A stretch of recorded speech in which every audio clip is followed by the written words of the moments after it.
Good morning to all.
Good morning students.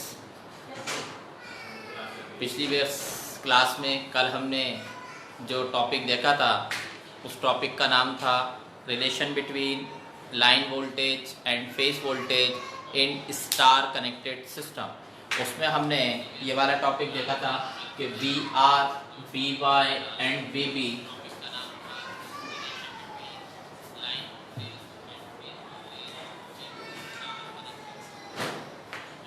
इसको हमने V R, V Y, V B को V P बोला था। ऐसे ही V R Y, V Y B and V B R को हमने क्या कहा था? बी एल कहा था। अब यहाँ पर डेल्टा कनेक्टेड सिस्टम में ये चीज़ जस्ट अपोजिट होती है। ध्यान से देखिए आप लोग, यहाँ पर वी आर लिखा है, वी वाई लिखा है एंड वी बी लिखा है। सिंगल लिखा है तो उसको हम कहते हैं वी पी। वी पी का मतलब फेज वोल्टेज। ऐसे ही यहाँ देखिए आई आर, आई वाई और आई बी लिखा है, इसको हम कहते हैं आई एल। आई एल का मतलब होता है लाइन करंट। मतलब अगर हम डेल्टा कनेक्टेड सिस्टम जब सॉल्व करेंगे तो single I R, I Y और आई बी को हम कहेंगे आई एल। ऐसे ही I R Y, I Y B और आई बी आर को हम कहेंगे आई पी। ये B R, I B R को हम कहेंगे आई पी। आई पी का मतलब फेज करंट। हमने यहाँ पर एक डेल्टा कनेक्टेड सिस्टम बनाया है। डेल्टा में जो सिंगल एक एक वायर में करंट फ्लो हो रही है उसको हम कहते हैं लाइन करंट, और जो दो लाइनों के बीच में करंट फ्लो होगी उसको हम कहेंगे फेज करंट। यहाँ पर देखिए मैंने यहाँ से स्टार्ट किया है बीच वाले से, I R, I Y and I B. पहला मैंने आर बीच में लिया, इसके बाद वाई लिया, फिर इसके बाद बी लिया। ये जो तीन लाइनें दिख रही हैं, तीन नाम दिख रहे हैं, I R, I Y, I B, इनको हम कहते हैं लाइन करंट। अब ये एक डेल्टा कनेक्टेड सिस्टम है, इसमें मैंने यहाँ लिखा है I B R. I B R इसलिए लिखा क्योंकि यहाँ है बी और यहाँ है आर, इन दोनों के बीच में ये है तो इसको हम बोलेंगे आई बी आर। यहाँ पर इसमें इसके अंदर हम ये वाले में देखिए हमने क्या लिखा है, आई आर वाई, यहाँ लिखा है आर, यहाँ लिखा है वाई, तो हम बोलेंगे उसे आई आर वाई। ऐसे ही यहाँ इस जगह हमने लिखा आई वाई बी। आई वाई बी देखिए क्यों लिखा, क्योंकि ये जो वाइंडिंग है ये बी से भी कनेक्ट है और वाई से भी कनेक्ट है, इसलिए मैंने यहाँ लिखा आई वाई बी। इसमें ये जो तीन करंट हैं बीच वाली, इसको हम कहते हैं फेज करंट, और ये जो ऊपर की ये तीन करंट है इनको हम कहते हैं लाइन करंट। पिछली क्लास में भी हमने फेज वोल्टेज लेकर लाइन वोल्टेज ड्रॉ किया था। अभी इसके अंदर भी हम फेज करंट को लेकर लाइन करंट को ड्रॉ करेंगे। ठीक है, कैसे करते हैं देखिए, स्टार्ट करते हैं। तो हमें एग्जाम में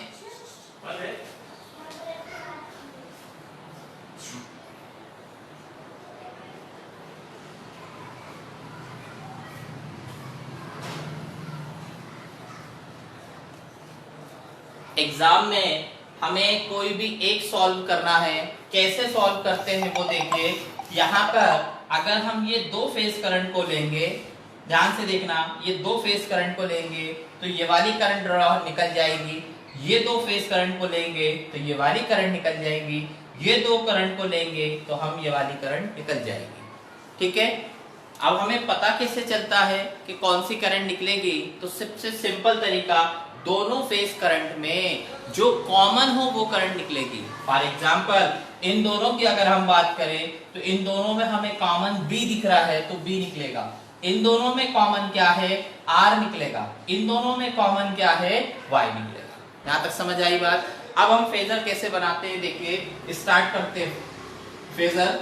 सबसे पहले हम पहला सीक्वेंस ही लेंगे जो अपना रहता है, उस फेजर को पहला वाला नाम, जैसे सपोज यहां से हमने पहला लिया, उसको हम बोलेंगे IRY। IRY जो करंट होती है उसको हम कहते हैं फेज करंट। इसके जस्ट 120 डिग्री पे हमने दूसरी करंट ली, उसका नाम होगा YB। इसके जस्ट 120 डिग्री पे तीसरी करंट होगी, इसका नाम क्या हो जाएगा? तीसरा नाम क्या हो जाएगा अपना? ये BR। तीनों फेज करंट हमने ड्रॉ करें, तीनों के बीच में हमने एंगल कितना रखा? 120 डिग्री। अब हमें क्या करना है? कोई भी दो फेज करंट को लेकर हम उसका डेरिवेशन करेंगे। मतलब हम अभी ये दो को ले रहे हैं, ये वाले, इन दो को अगर हम लेंगे तो ये वाली करंट ड्रॉ होगी, ये वाली करंट निकलेगी।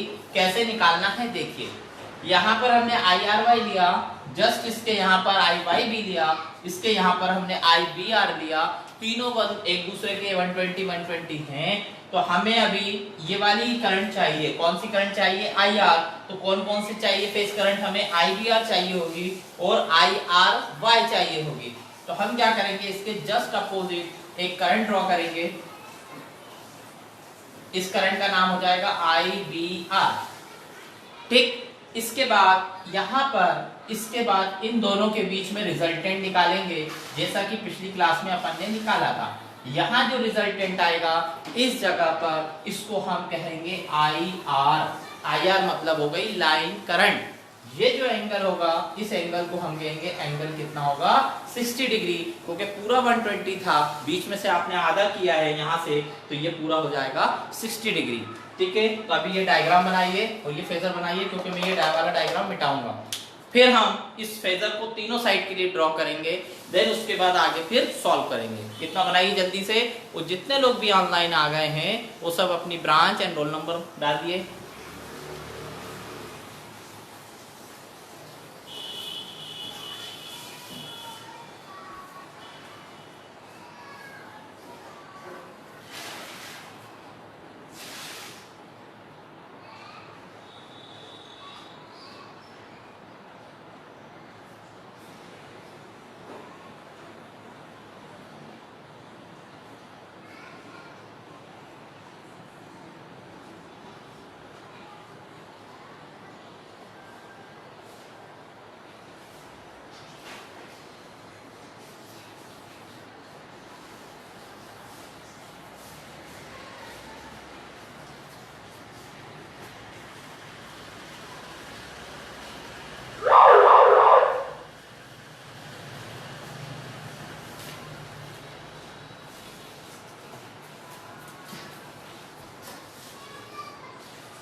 बना लिया सब लोगों ने?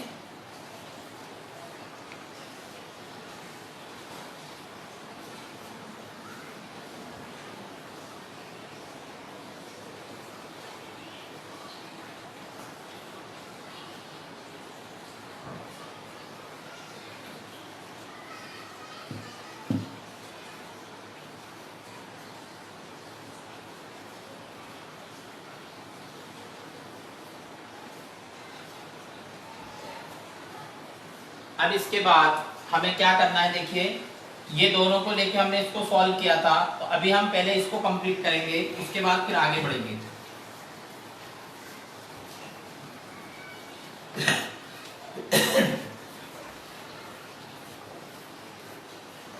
इसमें याद करने का तरीका क्या है, अभी हमने बी आर को अपोजिट ड्रॉ किया था, अब हम क्या करें, आई आर वाई को अपोजिट ड्रॉ करें, तो इधर हम आई आर वाई लिखेंगे। अब ध्यान से देखिए इधर यहाँ पर अगर मैंने यहाँ आई आर वाई लिखा इस जगह पर, तो जहाँ ये आई आर वाई और ये आई बी आर लिखा है, इन दोनों में कॉमन क्या है, आर, तो ये आर तो यहाँ बन चुका है, तो ये यूज नहीं होगा। अब हम क्या करेंगे, इसके जस्ट यहाँ पर ड्रॉ करेंगे, यहाँ पर, ठीक है। और यहाँ देखिए क्या कॉमन है, आई आर वाई यहाँ है और आई वाई भी यहाँ है, तो इस जगह पर हमें क्या मिलेगा, इस जगह पर हमें मिलेगा आई वाई। अब हमें दो मिल गए, एक मिला आई आर, दूसरा मिला हमें आई वाई। अब तीसरा हमने कौन सा अपोजिट ड्रॉ नहीं किया, ये वाला आई वाई भी अपोजिट ड्रॉ नहीं किया। अब हम क्या करेंगे, इस आई वाई बी को अपोजिट ड्रॉ करेंगे, यहाँ पर आई वाई बी, जैसे यहाँ आई वाई बी हम अपोजिट ड्रॉ करेंगे, तो इसके जस्ट ऊपर यहाँ पर हमको मिलेगा, कौन सा मिलेगा, इन दोनों में कौन सा कॉमन है, आई बी कॉमन। यहाँ पर हमें मिलेगा इस जगह पर आई बी, ये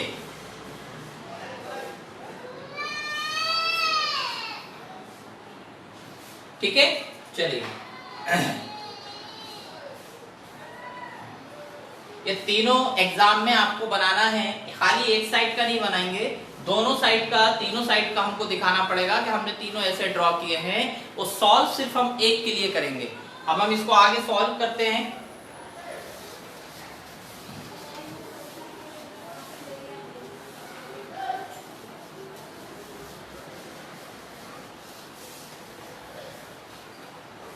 सॉल्व करने का तरीका आपको कॉमन नाम मालूम ही है, लॉ ऑफ पैरेललोग्राम इधर वाले में लगाना है।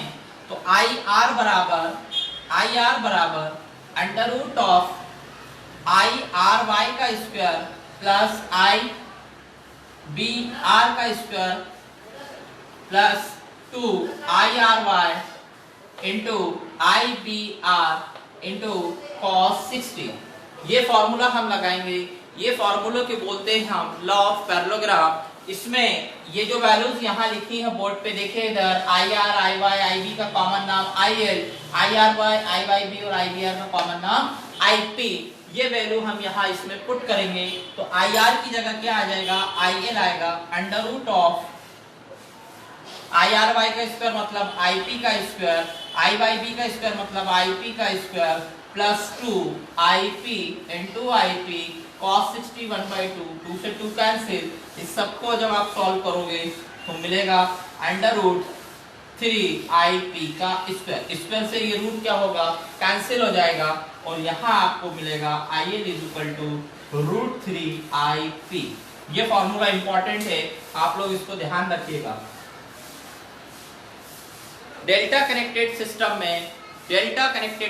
में ये वाला फॉर्मूला आता है, I L equal to root 3 I P, और ऐसे यहाँ मिलता है V L equal to V P. Line voltage बराबर होगा फेस वोल्टेज के। अच्छा, दोनों में पावरें जो स्टार कनेक्टेड में फॉर्मूला था, सेम फॉर्मूला आपको इसके अंदर मिलेगा, मतलब P बराबर 3 VP IP cos phi या P बराबर root 3 BL IL cos phi। मतलब इसमें पावर में कोई चेंजेस नहीं होता, वोल्टेज और करंट के बीच में रिलेशन चेंजेस होते हैं। स्टार में वोल्टेज का रिलेशन आता है, डेल्टा में करंट का रिलेशन आता है। यहाँ करंट आई है IL इक्वल टू √3 IP और वोल्टेज आया BL इक्वल टू BP। क्योंकि ये रिलेशन आया है तो वोल्टेज एक दूसरे के क्या होंगे, बराबर होंगे। इतना बनाइए।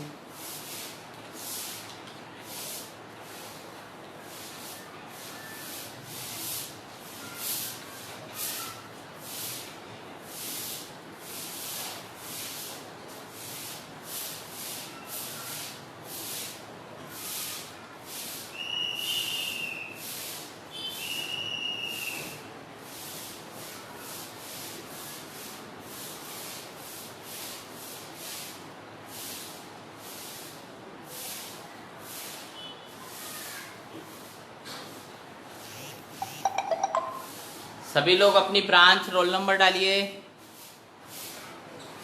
Branch roll number.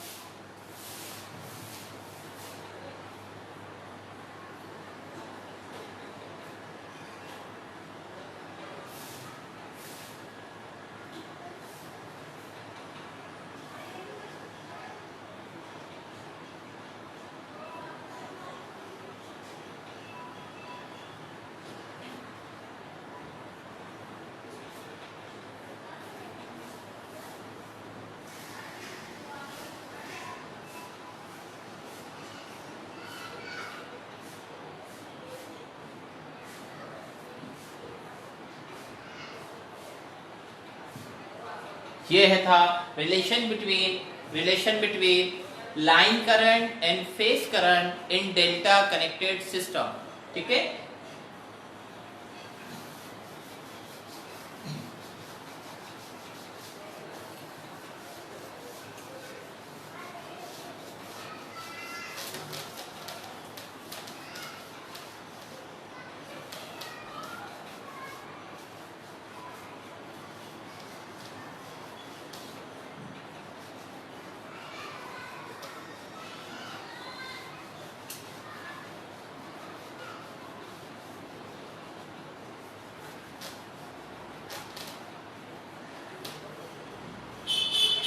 हाँ जी, जो पावर की बात कर रहा था मैं, तो वो पावर होती है P equal to 3 VP IP cos phi।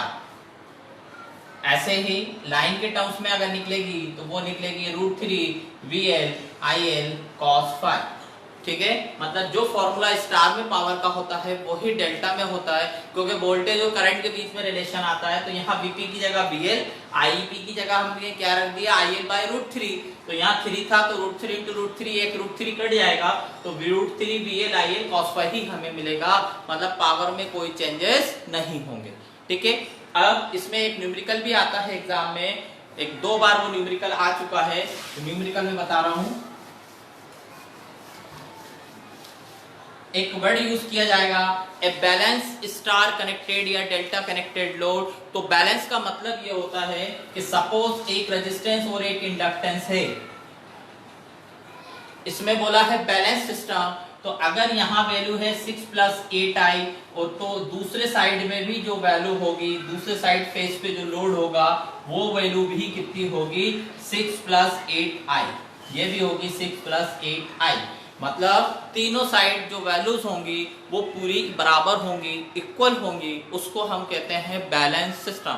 अगर डेल्टा है तो तीनों में वैल्यू सेम होंगी, अगर स्टार है तो तीनों में वैल्यू सेम होंगी। अगर एक साइड का इंपेडेंस दिया है 6 + 8i तो दूसरे में भी वैल्यू वही रहेगी और तीसरे में भी वही रहेगी। उस सिस्टम को हम कहते हैं बैलेंस सिस्टम। जब इस टाइप के ऐसे कोई न्यूमेरिकल मिले कि एक इंपेडेंस आपको दिया है 6 + 8i, इसमें जो 6 होता है वो रेजिस्टेंस होता है और ये जो 8 लिखा है वो रिएक्टेंस होता है। R जो है वो रेजिस्टेंस है और X जो है वो रिएक्टेंस है। तो ऐसे क्वेश्चंस करने को आते हैं। तो अभी यहाँ अपन एक क्वेश्चन कर रहे हैं, अभी क्या करना है कैसे करना है वो मैं बता रहा हूँ।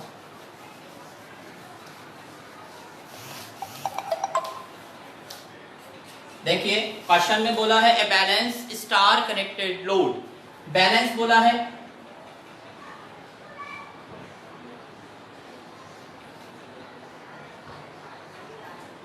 ए balanced star connected load having a impedance of 6 plus 8i.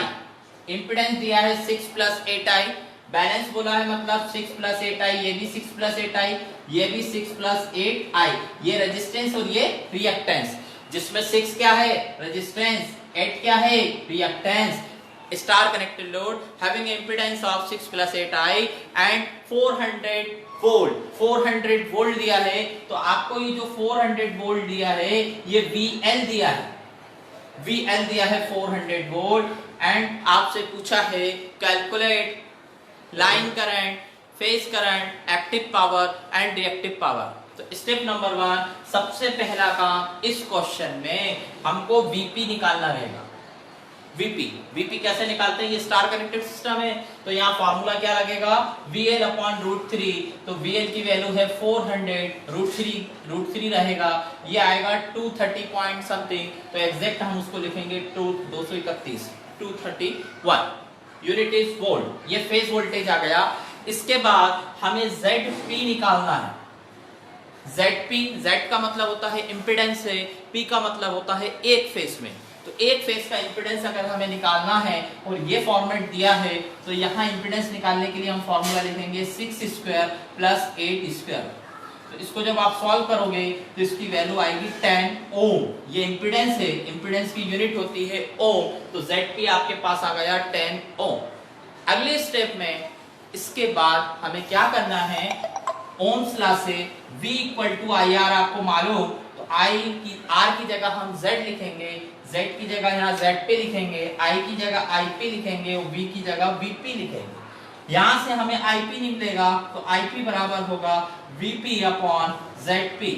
VP कितना 231 और ZP कितना हो गया 10, तो यहाँ आएगा 23.1 यूनिट इज एम्पियर. याद रखना स्टार के अंदर जो फेज करंट होती है वो बराबर होती है लाइन करंट के. स्टार में वोल्टेज का रिलेशन आता है VL इक्वल टू √3 VP वाला, लेकिन करंट दोनों एक दूसरे के बराबर होंगी. तो हमने पहले फेज करंट निकाली, वही करंट किसके बराबर आ जाएगी लाइन करंट के. अगले स्टेप में हम cos फाई निकालेंगे. cos फाई बराबर होता है R अपॉन Z.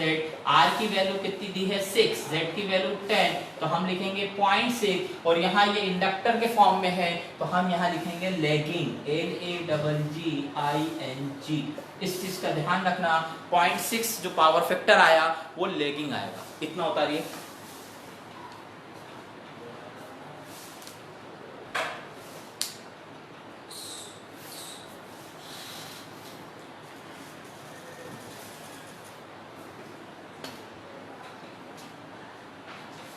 सभी लोग अपना रोल नंबर डालिए, जितने लोग भी FB पे ऑनलाइन आ रहे हैं, रोल नंबर एंड ब्रांच.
बता लिया।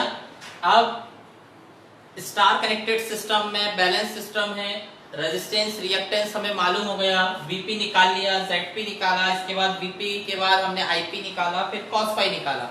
हमसे दो पावरें पूछता है, पहली पूछता है एक्टिव पावर, दूसरी पूछता है रिएक्टिव पावर। तो एक्टिव पावर का फॉर्मूला क्या है?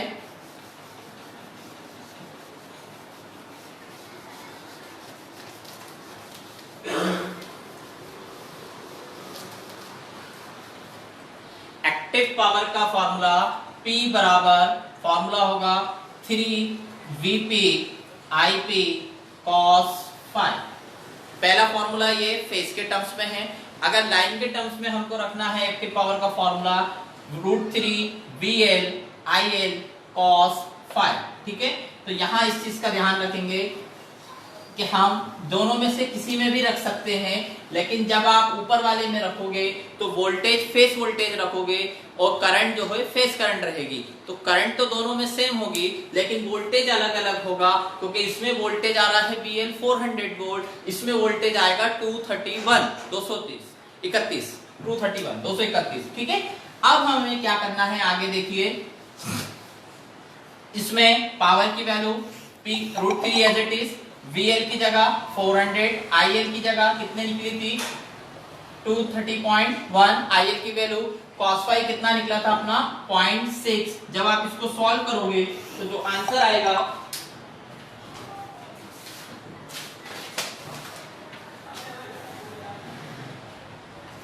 इसको सॉल्व करने पर जो आंसर आएगा वो आएगा 9602.48। Unit is what. यूनिट जरूर लिखना, क्योंकि यूनिट पे एक नंबर कट जाता है, यूनिट जरूर लिखना। इसकी पावर की P की यूनिट जो होती है वो वॉट होगी। ठीक है, इसके बाद cos फाई हमारा 0.6 निकला था, ये आ गई आपकी एक्टिव पावर।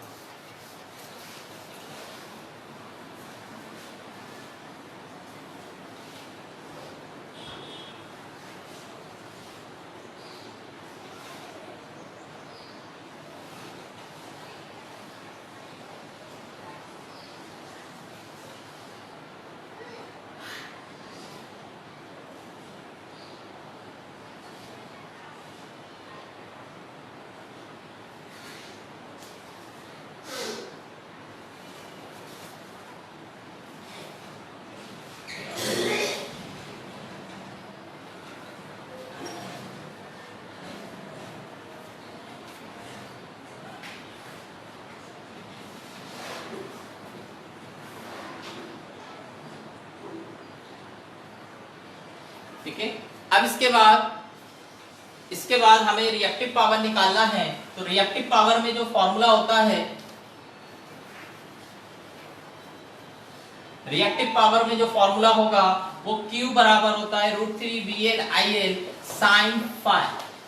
ठीक है, तो √3 का √3 रहेगा, VL की जगह 400, IL की जगह 23.1। अच्छा, IL में हमने 23.1 इसलिए रखा क्योंकि हमने पहले फेज करंट निकाली, जो फेज करंट होती है वही लाइन करंट होती है, तो हमने फेज करंट और लाइन करंट दोनों को इक्वल रखा है। और sin फाई कितना होगा, तो इस चीज का ध्यान रखना, निकालना भी बताऊंगा मैं कि अगर cos फाई 0.6 है तो sin फाई 0.8 होगा, और अगर cos फाई 0.8 है तो sin फाई 0.6 होगा। तो यहाँ निकालने की जरूरत नहीं है, यहाँ 0.6 की जगह आप क्या करो, डायरेक्ट 0.8 कर दो।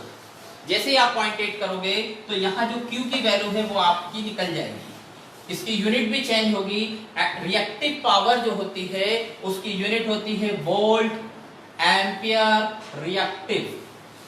वोल्ट एम्पियर रिएक्टिव, ये इसकी यूनिट है रिएक्टिव पावर की, और ये वैल्यू चेंज हो जाएगी, और जो वैल्यू आपके पास आएगी वो आएगी 1280.33 समथिंग आएगी, है ना। इसको आप लोग निकाल लेना, उतारिए जल्दी से। ये रिएक्टिव पावर यूनिट का ध्यान रखना, वोल्ट एम्पियर एंड रिएक्टिव।